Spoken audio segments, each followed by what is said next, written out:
So did you know you only have 24 hours in a whole day? I know that might come as a surprise, but you actually only have that much time. Listen, I have clients that are powerful women, high achieving women that are executive directors, senior leaders, VPs, and leaders in their community. And listen, when they come to me, most of them come to me because they have a time management problem. They come to me because they feel overwhelmed by all the things that are on their plate. And so when I tell them that they only have 24 hours in a day, of course it's not a newsflash, but it kind of is. Because here's the thing, we typically think that we can get everything done, but we cannot. And so I am here to help you in this video put the things that you have on your mind in 4 buckets. Because you know what? It's not necessarily about how your time is being spent, it's about what your time is being spent on. And the second part is, what energy do you have toward the things that you have on your list? Because as much as we want to say, oh, I can't wait to get this done, do you really want to get it done? Because there are some things that are on our list that we are avoiding subconsciously. We are procrastination nation with it because we really don't want to do it, even if we know we got to get it done.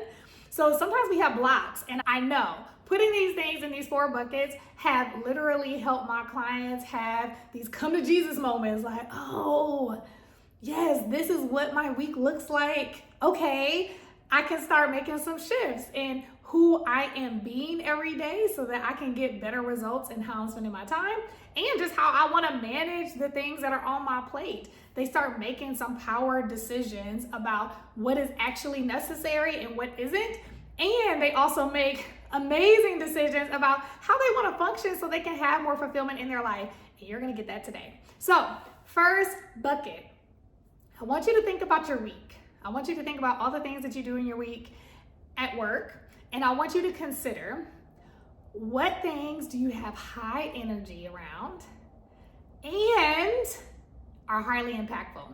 So whether you are an entrepreneur running your own business, a leader in your own organization, or someone else's, I want you to consider, what are things that are highly impactful and you have a lot of energy around that you do in a week's time at work. And the reason I say a week's time, because a day is not necessarily as helpful, because over the course of the week, you have some kind of routine of things that you do weekly. And so I want you to think about it like that. So do a laundry list, bullet these things, because these are the things that you actually desire to do more of. Because when we consider what is more impactful, I want you to think about, if you had to get to the end of the year and look at your performance goals for your business or you personally in your position, what would you want to say you have done? Those are those high impact things. So what are the tasks that you actually do in a week's time that are related to that? But I want you to compartmentalize them and only put the things that are actually the things that you have high energy around as well. Because some things that we want to have done by the end of the year, we don't actually have a lot of energy around. My hope is that you don't have that many things on your list that are like that, but let's face it, there are some things that we know we get to get done, but we don't have a lot of energy around it, and we can be honest about that. It's okay, you're a human being, you don't like everything. Newsflash, right? But get real with it, because I want to give you some tips that you can use to help you get some more energy around those things, or just shift what those things are altogether. Bucket number 2, high energy. These are things that you have high energy around, but they have a low impact on your highest goals. And so these could be things that are not bad or not good. They're kind of like right in the middle.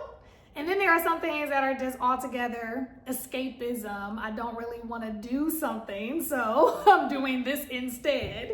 And so we might have to manage ourselves, manage our nervous system when it comes to these items. So things that could be high energy but low impact. One person that I worked with, she really considered it being really social at work. Now, she feels like social is not bad, and I agree with her. You know, she works sometimes in the office, sometimes at home, so it's a hybrid environment. So being with her coworkers is so much fun. She really enjoys being able to connect with people. It's just that sometimes when she gets in person, and I'm sure a lot of people now especially can experience that, it can be social overload. So especially if you're in a hybrid environment, you don't see people as often. When you do get into the office, it's like, okay, I can never get anything done, it feels like, because we're always connecting and talking. And so I feel overloaded later on. And so that's why this person put it in something that was kind of in the middle, not necessarily low impact, but not as high impact as some of the other things that they had listed, but had a lot of energy around it because she likes people. And so that might be something that you put in the bucket, or it could be something that is really like a procrastination busyness thing. Maybe you have a lot of energy about draining your inbox. Now, I know for some people's position, going through the inbox is important. I would really challenge people on that, and when I coach people, I do challenge them on that. But let's just say getting through your inbox, it gives you a lot of energy, but perhaps it's low impact in terms of all the things that are most important. But you do it because it gives you a lot of energy. Something in you feels like, oh, I feel accomplished, something is clean, right? So go ahead and put it what you believe fits into that bucket. And my highest suggestion when it comes to things being in that bucket is that how can we decrease the amount of time that we're spending on things that are low impact, or making sure that it's just moderate, especially if we have a lot of energy around it. We don't necessarily want to take it away, but maybe we put a time block on it. You know, Parkinson's law is that time expands to the time we give it. And so instead of saying I have an hour to socialize around the office, maybe you give yourself, 15 minutes here, 30 minutes here. Maybe you break it up during the times in the day that are just times that you probably wouldn't be as productive in front of a computer and in meetings anyway. So it kind of works for the way that your energy shifts. Bucket number 3, low impact and low energy. So when things are low impact, low energy, a lot of times these are things that are actually in this bucket of, I would say, like bureaucratic, traditional things that nobody has come back and said, you don't have to do this at work anymore. But somehow we find ourselves in these administrative tasks or in these meetings that didn't really need to be a meeting. They could have been an email, things like that. They're not as impactful to your highest goals. Maybe it's impactful to the organization's overarching goals, but not necessarily impactful to yours. And it could be impactful to a colleague's goals, but not impactful to yours. And you have low energy around it. This is the place where I'm like, you definitely need to put some boundaries in there and find out what are the must-haves and the nice-to-haves. Is it really necessary that you're present for some of these things? Is it a nice-to-have? Is it a must-have? And if it's a nice-to-have, maybe you just determine when it's going to make the most sense for you so that you're not spending a lot of time in low impact, low energy, because that's really a burnout zone for us when it's low impact and low energy. Like, we don't see the purpose in it and we don't have a lot of energy around it. And sometimes when we get those answers of, what is the purpose? Why do we keep doing this?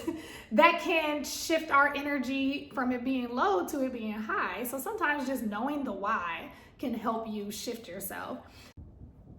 So the last one is low energy, high impact. This is number 4, low energy, high impact.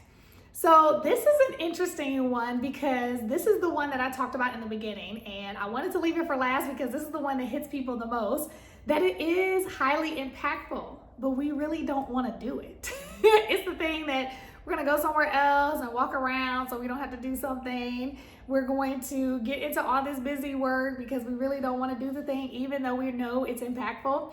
Even though this is a personal life example, I want to give it to you because most people can recognize this and relate to it. It's about changing a habit like working out. If you know it's really important for you to work out in the morning, it'll be impactful to your health, your energy, all of this, but you don't have a lot of energy around it. You're like, oh, I don't want to do this. I am tired. I don't want to get up, or I don't want to do it after work. I don't feel like moving. I want to just sit on the couch. These are the things that we typically procrastinate. So I want you to put these things in the bucket because you have some opportunity to make some shifts with this one. A lot of times when I have clients that have something that they know is high impact and they have low energy around it, Most of the time it's because it's something that they have to learn that's different. It's going to take them out of their comfort zone, and taking themselves out of their comfort zone can make your nervous system be like, pump the brakes. I don't want to do this. So you find ways to avoid it. So that's one reason why that might be true. So get real with yourself. Like, is it because it's something new? It's going to have me really stand out in a way that I didn't expect to have to do, and I don't know if I'm ready for this. So being real with yourself might help you at least know where you are, and there's no reason you need to shame yourself because you're a human being. This happens, right? We get uncomfortable. So I always say to my clients, it's always hard until it's a habit.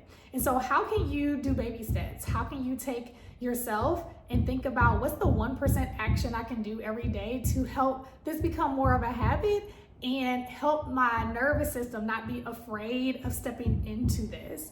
That alone can really help shift your energy around it and get you more excited about doing something new because it doesn't feel like an overhaul. The other thing that could be one of the tasks in this bucket could be something that you really could delegate. Maybe you truly are not someone that feels like this is your genius zone, nor do you want to make it your genius zone. This could be a perfect opportunity to automate it. This can be a perfect opportunity to delegate it to someone on your team, or maybe it's something that doesn't need to be done the same way. So let me take the working out example. Maybe you've been in your head avoiding it because you think you got to get up at 5 in the morning, or you think you got to do it real late at night, and you got kids to put to bed, whatever, right? You can just start rethinking, what does it look like to still do this task because it has a really high impact in my life without it being low energy. So I take a page out of James Clear Atomic Habits book. Think about how you can combine pleasure with a habit. What is something that you enjoy doing? Maybe I want to spend time with my kids, and after school they like bike riding. I'm going to go bike riding with them. I'm going to get my exercise in, and then I can do stuff with my kids, right? This can be a way for you to combine pleasure and a habit or something that's new. And then now you're shifting your energy into being high energy. Now, another layer that I usually do, we won't have time in this video, but maybe I'll make a video around this, is just really being aware of your self-sabotaging tendencies. For instance, being a people pleaser, we might be afraid to do something that is high impact because our energy is afraid of what people are going to think if we start doing this task. Maybe it's something that you know requires you to speak in front of people more often, and you don't want to say the wrong thing. You don't want to step on someone's toes. Well, that would be more of a people pleaser, self-sabotaging tendency. And if you know some of the things that you are afraid of doing because of the negative emotions behind it, that can really help you unfold why you're not doing the things that you say are actually important to you. And so if you really loved what you heard today, then you would love my Future Her series.